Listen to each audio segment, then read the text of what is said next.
श्री शिवाय नमस्तुभ्यम। हर हर महादेव। ज्येष्ठ महीने का जो मंगलवार होता है वह बड़ा मंगलवार या बुढ़वा मंगलवार के नाम से भी जाना जाता है।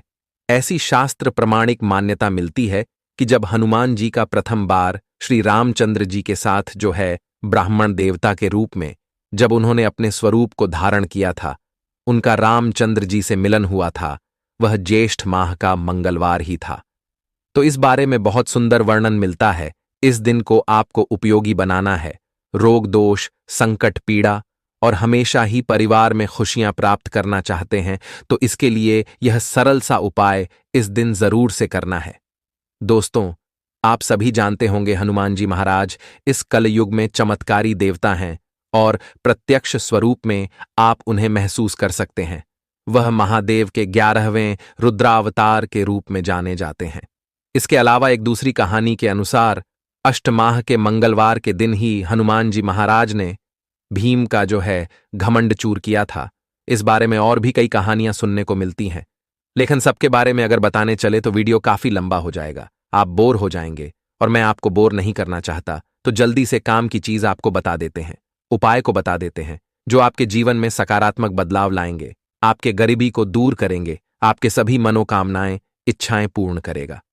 तो दोस्तों, अंत तक वीडियो में बने रहिएगा। उपाय कैसे कब करना है ध्यान से सुनिए। आप सभी को यह उपाय अपने मांगलिक दोष को दूर करने के लिए, जैसे कि शास्त्रों में मांगलिक दोष होता है तो विवाह की बहुत अधिक दिक्कत आती है और मंगल ग्रह जो है मंगलवार से ही जुड़ा हुआ है। इस दिन का रंग लाल रंग का माना जाता है।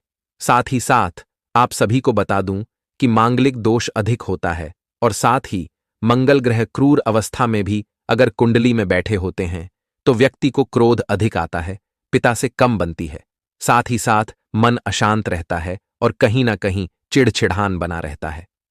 शास्त्र प्रमाण कहता है रक्त संबंधी रोग भी मंगल ग्रह की जो है विकृत अवस्था के कारण होते हैं।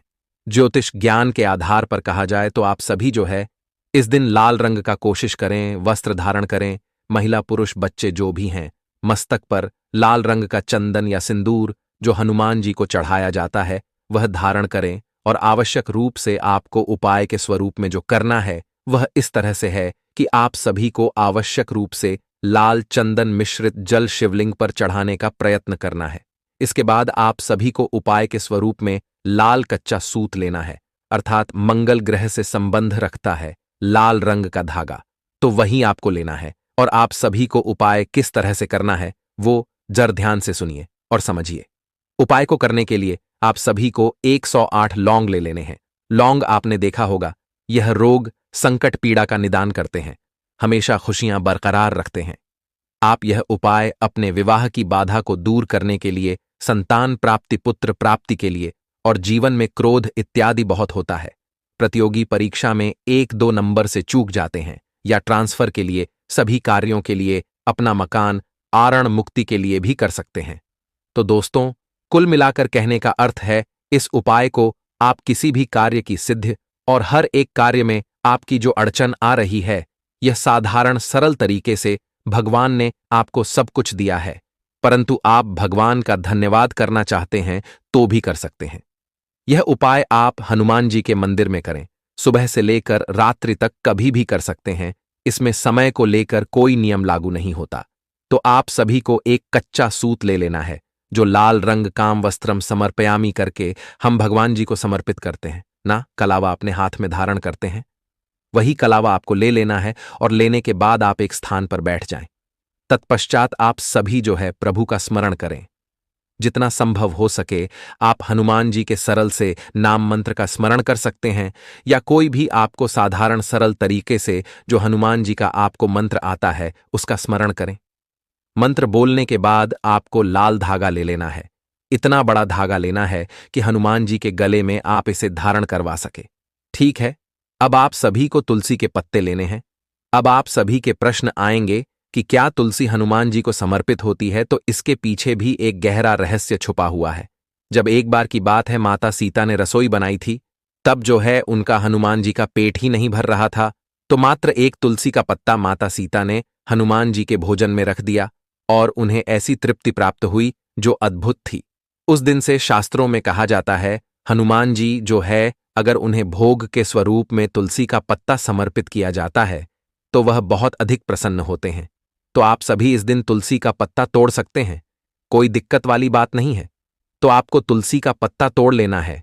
तुलसी के पत्ते की कोई संख्या निर्धारित नहीं है, आप कितनी रखना चाहते हैं, 11, 21, 51 जितनी आपके पास है उतने तुलसी के पत्ते आप सभी अपनी पूजा की थाली में रख लीजिए। अब आप सभी को लौंग लेने हैं।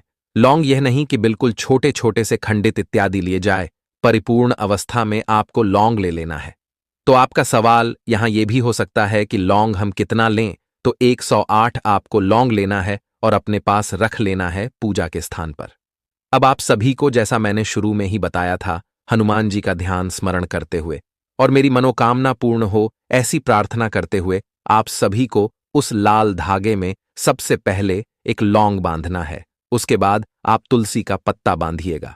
ठीक है, एक बात समझ लीजिए, यहां सुई धागे का इस्तेमाल नहीं करना है, सुई इसमें प्रयोग में नहीं होगी, सिर्फ आपको इसे बांधना है। ठीक है, अब इसको बांधना कैसे है, तो आप जानते होंगे, तुलसी का पत्ता थोड़ा जड़ से तोड़ेंगे तो आप उसकी पत्ती में इसे बांध सकते हैं।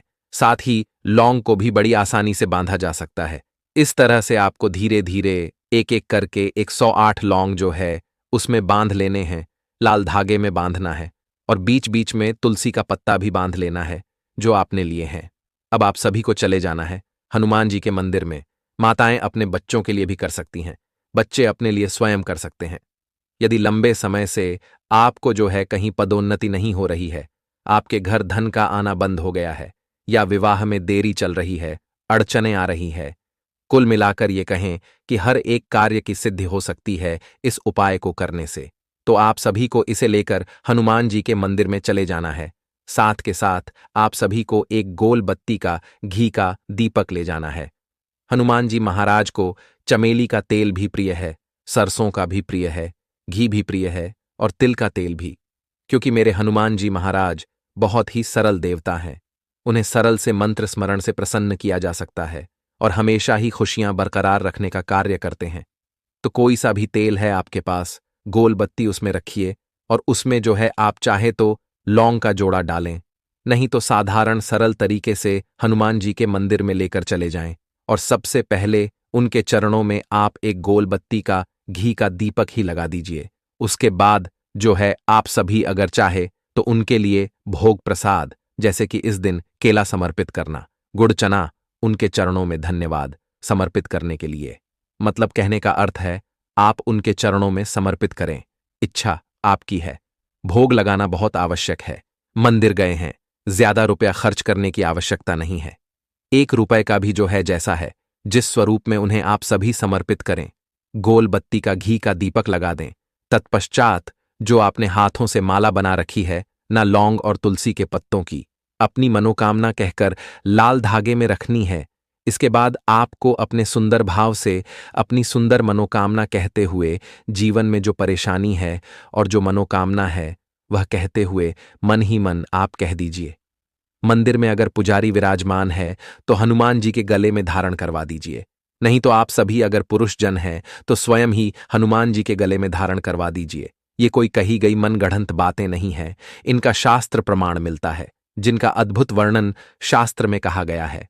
तो कोशिश करें इस दिव्य बुढ़वा मंगलवार क्षेत्र के अनुसार, बोली के अनुसार अलग अलग नाम से कहा जाता है।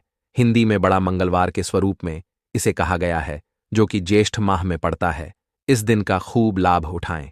देखिए, इस उपाय को करने में कोई पैसा समय तो लगना है नहीं, और साथ के साथ कोई इससे किसी अन्य व्यक्ति का नुकसान भी नहीं है। यह भगवान जी की सेवा है जिसे आप सभी को करने का प्रयत्न करना है। उपाय को करने के बाद जीवन में स्वतः ही आप बदलाव आते हुए देखेंगे और अपने आप में अद्भुत ही जीवन में बदलाव आ रहा है। खुशियों और बरकत हमेशा बनी हुई है। आप करेंगे तो इसका परिवार पूरा सुख प्राप्त करेगा। दोस्तों, आज की वीडियो में बस इतना ही मैंने कोशिश की, छोटी छोटी चीजों को भी आपको विस्तार से बतला पाऊं।